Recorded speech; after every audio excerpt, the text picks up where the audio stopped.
शैक्षणिक सत्र 2026-27 मध्ये काही वर्गांना नवीन अभ्यासक्रम लागू होणार आहे. त्या पार्श्वभूमीवर विषयाची योजना करणे, शाळेचे कामाचे दिवस निश्चित करणे, त्यासोबतच विषयनिहाय तासिका आणि शाळेचं वेळापत्रक तयार करणे ही महत्त्वाची कामे मुख्याध्यापक, शिक्षक यांना पार पाडावयाची असतात.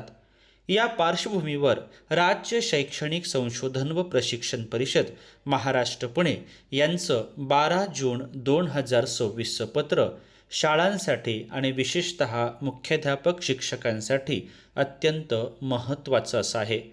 शालेय वेळापत्रक तासिका या अनुषंगाने जी माहिती दिलेली आहे ती आपल्या सर्वांसाठीच उपयुक्त आहे. आजच्या या व्हिडिओमध्ये या पत्राचा आपण विचार करूया. आत्मीय शिक्षक बंधू आणि भगिनींनो, नमस्कार.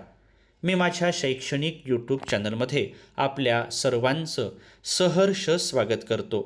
आज आपण राज्य शैक्षणिक संशोधन व प्रशिक्षण परिषद महाराष्ट्र पुणे यांचं एक महत्त्वाचं पत्र हे जाणून घेणार आहोत.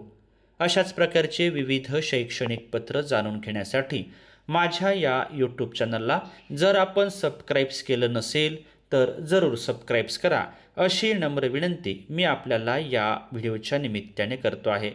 7 पानाचं हे मोठं पत्र आहे, ते आपण थोडक्यामध्ये जाणून घेऊया. नवीन अभ्यासक्रम लागू होणार असल्याने इयत्ता 3री ते 8वीसाठी विषय योजना, तासिका विभागणी व वेळापत्रकाबाबत पुढील प्रमाणे सूचना निर्गमित करण्यात येत आहे. सुरुवातीला आपण जाणून घेऊया शालेय वेळेचं नियोजन कसे असेल. एकूण वार्षिक दिवस 365 असतील. त्यापैकी शालेय कामकाजाचे दिवस हे 237 राहतील, तर एकूण सुट्ट्या या 128 दिवस राहणार आहे. शालेय कामकाजाचे 237 दिवस जे असतील त्याच्यामध्ये 210 दिवस हे शाळेतील अध्ययन, अध्यापन, कृती, वर्गकार्यासाठी, 14 दिवस परीक्षा, मूल्यांकन व अनुषंगिक कृतीसाठी आणि 13 दिवस हे सहशालेय उपक्रमासाठी, अर्थात दप्तराविना शाळा, शैक्षणिक सहल, शिबिर इत्यादीसाठी. 52 या रविवारच्या सुट्ट्या असतील तर अन्य सुट्ट्या या 76 राहणार आहे. असे 128 अधिक 237 365 दिवस वार्षिक दिवसाचे हे नियोजन असेल. राष्ट्रीय शिक्षण धोरण 2020ची अंमलबजावणी अंतर्गत नवीन अभ्यासक्रम अंमलबजावणीकरिता शाळांसाठी वरीलप्रमाणे वेळेचं नियोजन लागू करण्यात येत आहे. एकाच सत्रात भरणाऱ्या व 2 सत्रात भरणाऱ्या शाळांसाठी वेळेची विभागणी स्वतंत्रपणे देण्यात आलेली आहे. या ठिकाणी आता आपण विषय योजना ही थोडक्यामध्ये जाणून घेऊया. शालेय शिक्षण अभ्यासक्रम 2026 नुसार इयत्ता 3री ते 5वीसाठी विषय योजना, मराठी माध्यमांच्या शाळा, इंग्रजी माध्यमांच्या शाळा व अन्य माध्यमांच्या शाळांसाठी ही विषय योजना आहे. या ठिकाणी आपण केवळ मराठी माध्यमांच्या शाळांची विषय योजना जाणून घेऊया.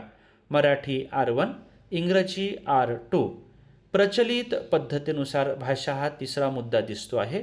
गणित, आपल्या सभोवतालचे जग 1, आपल्या सभोवतालचे जग 2, कला शिक्षण, शारीरिक शिक्षण व निरामयता आणि कार्यशिक्षण अशा प्रकारची विषय योजना ही इयत्ता 3री ते 5वीसाठी असणार आहे.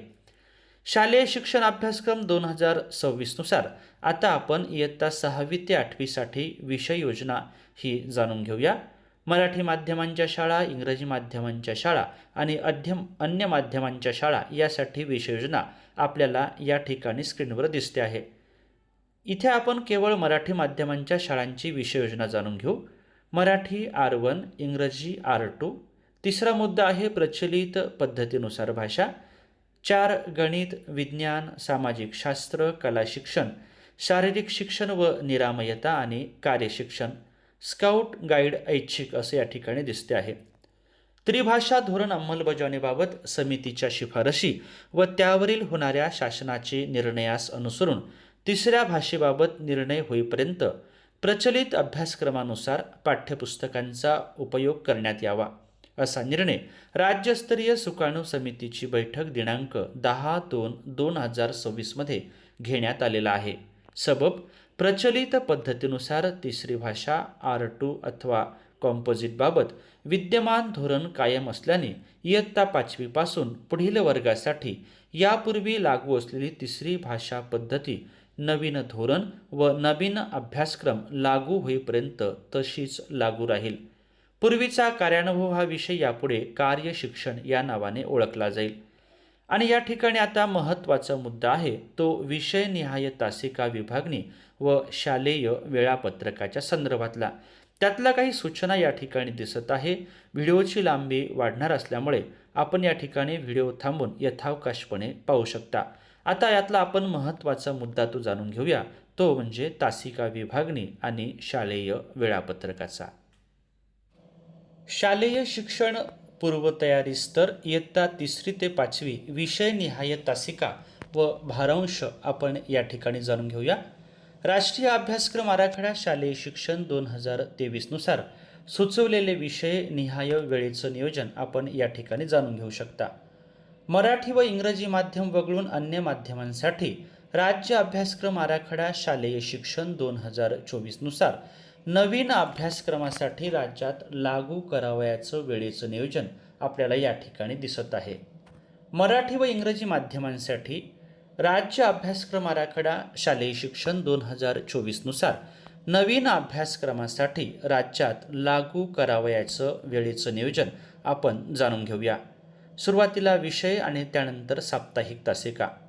ग्रंथालय साप्ताहिक तासिका 1, R1 8, R2 10, गणिताला 9 तासिका, आपल्या सभोवतालचे जग 1 त्याला 4 तासिका, आपल्या सभोवतालचे जग 2 4 तासिका, कला शिक्षण 4, शारीरिक शिक्षण व निरामयता 4, कार्यशिक्षण 4, AEP गृहकार्य व स्वयंअध्ययन कृती, परीक्षा व मूल्यमापन, सहशालेय उपक्रम अशा सप्ताहाच्या एकूण 48 तासिका या ठिकाणी दिसत आहे. अतिरिक्त समृद्धीकरण तासिका अर्थात AEP गृहकार्य व स्वयंअध्ययन कृतीसाठी साप्ताहिक 105 मिनिटे अपेक्षित आहे. साप्ताहिक तासिकांसहच एका तासिकेचा कालावधी मिनिटांमध्ये, अध्यापनाचे साप्ताहिक घड्याळी तास आणि अध्यापनाचे वार्षिक तास सुद्धा आपल्याला या ठिकाणी दिसत आहे. इयत्ता 3री ते 5वीसाठी मराठी व इंग्रजी माध्यमांसाठी हे महत्त्वाचा भाग आपण या ठिकाणी जाणून घेतला. आता आपण वळूया इयत्ता 6वी ते 8वीच्या संदर्भात. शालेय शिक्षण पूर्व माध्यमिक स्तर इयत्ता 6वी ते 8वी विषयनिहाय तासिका व भारांश. राष्ट्रीय अभ्यासक्रम आराखडा शालेय शिक्षण 2023 नुसार सुचवलेले विषयनिहाय वेळेचं नियोजन या ठिकाणी दिलेलं आहे. तर सर्व माध्यमांसाठी राज्य अभ्यासक्रम आराखडा शालेय शिक्षण 2024 नुसार नवीन अभ्यासक्रमासाठी राज्यात लागू करावयाचे वेळेचं नियोजन. विषय आणि साप्ताहिक तासिका आपण जाणून घेऊया. ग्रंथालयासाठी 1 तासिका, R1 4, R2 4, R3 4, गणितासाठी 6 तासिका, विज्ञानासाठी 8 तासिका, सामाजिक शास्त्रासाठी 8 तासिका, कला शिक्षण 4 तासिका, शारीरिक शिक्षण व निरामयता 4 तासिका, व्यावसायिक शिक्षण 5 तासिका, AEP गृहकार्य व स्वयंअध्ययन कृती, परीक्षा मूल्यमापन, सहशालेय उपक्रम व परिपाठ अशा एकूण 48 तासिकांचं नियोजन आपल्याला या ठिकाणी दिसत आहे. सोबतच एका तासिकेचा कालावधी मिनिटांमध्ये दिलेला आहे. अध्यापनाचे वार्षिक साप्ताहिक घड्याळी तास, अध्यापनाचे साप्ताहिक घड्याळी ताससुद्धा दिसते आहे आणि सोबतच अध्यापनाचे वार्षिक ताससुद्धा आपल्याला या ठिकाणी दिसत आहे. अतिरिक्त समृद्धीकरण तासिका AEP गृहकार्य व स्वयंअध्ययन कृतीसाठी दैनंदिन 35 मिनिटे अपेक्षित आहेत. 2 भाषा संयुक्त स्वरूपात घेतल्यास त्यामधील दोन्ही भाषांना 3ऱ्या भाषेसाठीच्या देय तासिका विभागून देण्यात येतील. अशा प्रकारे तासिकांची जी विभागणी आहे ती आपल्याला या ठिकाणी दिसत आहे. विषयनिहाय तासिका विभागणी व शालेय वेळापत्रकाच्या सूचना या पत्राच्या सुरुवातीला E या भागात दिलेल्या आहेत. एकूण 1 ते 10 अशा सूचना आहेत. वेळापत्रकाच्या अनुषंगाने पहिली आणि दुसरी सूचना ही अत्यंत महत्त्वाची आहे. 7 पानांचं हे पत्र असल्यामुळे आपण थोडक्यामध्ये या ठिकाणी महत्त्वाचा भाग सांगितलेला आहे. पुढे आपण या ठिकाणी एक नमुना वेळापत्रक दिलेला आहे, तेही आपण पाहू शकता. इयत्ता 3री ते 4थी मराठी व इंग्रजी माध्यमांसाठी या ठिकाणचं हे वेळापत्रक आपल्याला दिसत आहे. 2 सत्रात भरणाऱ्या शाळांसाठीचं वेळापत्रक दिलेलं आहे. इयत्ता 6वी ते 8वी सर्व माध्यमांसाठी वेळापत्रक दिसत आहे. अर्थात हे वेळापत्रक नमुना वेळापत्रक आहे. महत्त्वाच्या काही सूचना दिलेल्या आहे. भाग ई मध्ये विषयनिहाय व तासिका विभागणी शालेय वेळापत्रकाच्या संदर्भातल्या त्या 10 सूचना शिक्षकांसाठी, मुख्याध्यापकांसाठी अत्यंत महत्त्वाच्या अशा आहे. परिशिष्ट अ आणि परिशिष्ट ब असे दोन्ही परिशिष्ट आणि महत्त्वाचं असं पत्र आपण या ठिकाणी जाणून घेतल्याबद्दल आपल्या सर्वांचेच मनापासून धन्यवाद.